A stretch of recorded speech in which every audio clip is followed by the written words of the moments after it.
Despite strong warnings from the international community, North Korea conducted its third nuclear test on February 12, drawing worldwide condemnations.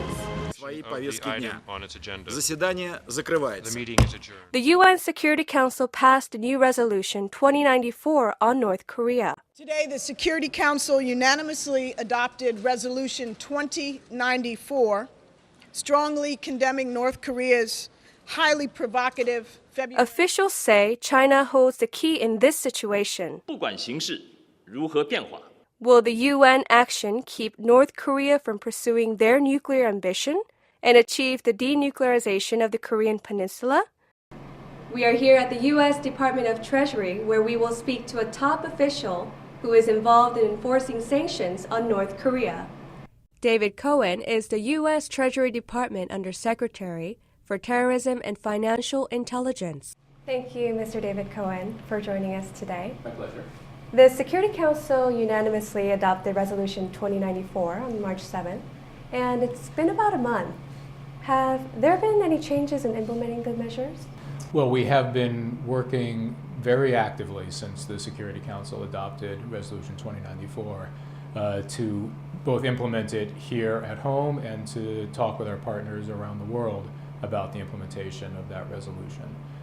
One of the first steps that we took just a few days after the Security Council adopted the resolution was to impose sanctions on an entity known as the Foreign Trade Bank of North Korea, which, as we explained when we took that action, has been involved in helping to facilitate North Korea's nuclear and ballistic missile activity. And so we have also been talking with our partners about taking action to sort of complement the actions we have taken in furtherance of the implementation of that resolution. Right. And experts say that the strongest and the most efficient financial sanctions that have been taking place was back in 2005 with BDA. Right. And would you say that the U.S. is considering a similar measure even now?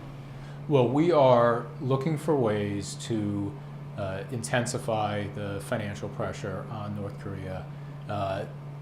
Most importantly, to restrict North Korea's ability to finance its nuclear and ballistic missile program. So the action that was taken in 2005 on Banco Delta Asia was something that was available to us at the time, and action we took in that context. Where we are today is that we are very much focused on doing what we can to disrupt North Korea's ability to continue to develop its nuclear and ballistic missile program. Right.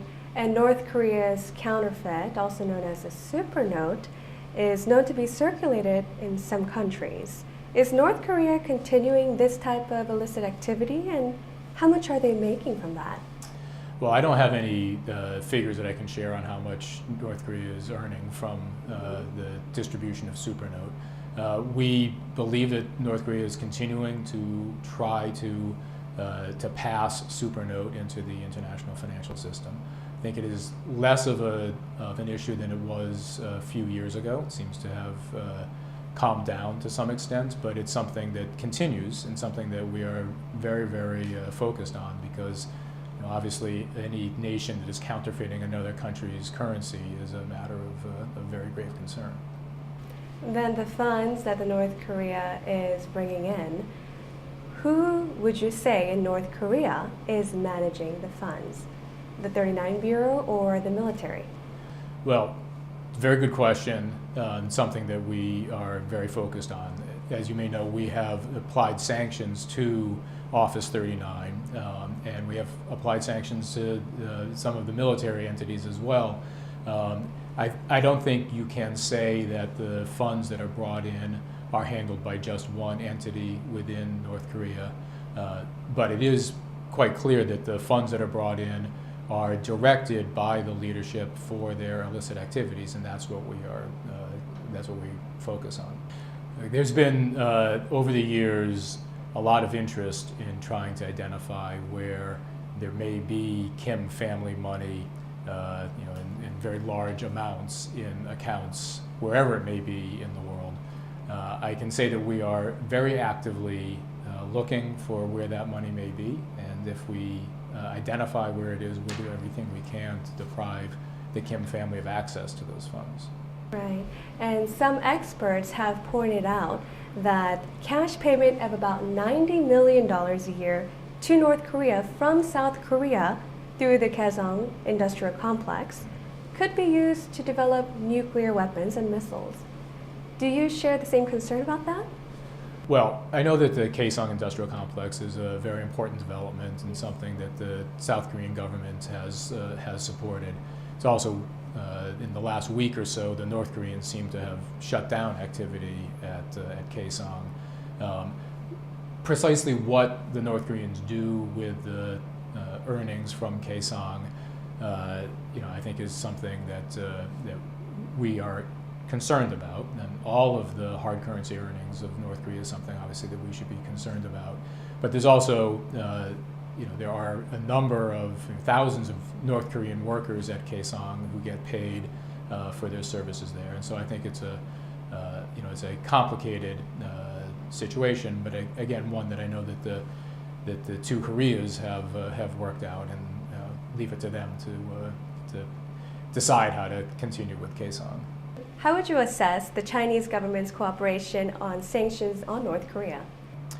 Well, as you may know, I traveled to China a few weeks ago, shortly after the Security Council resolution was adopted, to discuss with Chinese counterparts implementation of the resolution and the approach to North Korea.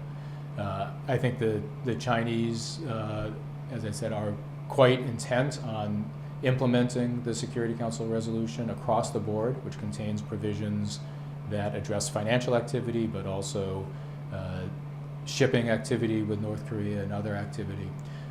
So I think the Chinese will be implementing this resolution in a robust fashion.